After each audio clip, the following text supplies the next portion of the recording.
Ito yung order ko. So, pina yung box. Bukas na nga yung iba. Oh.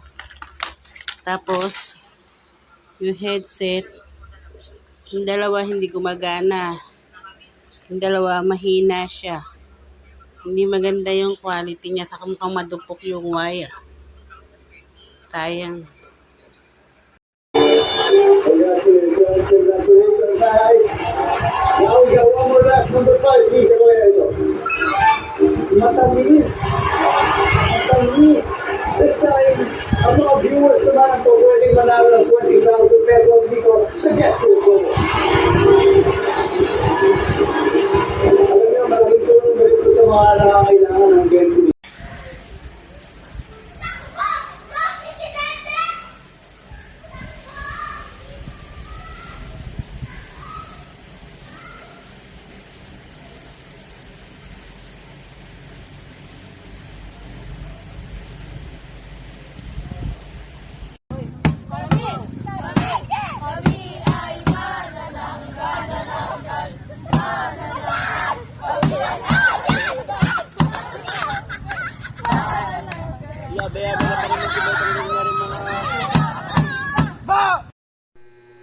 Okay naman yung yung item, gumagana naman, ayos naman yung sounds, kailangan lang nakatodo na sa volume. Thank you.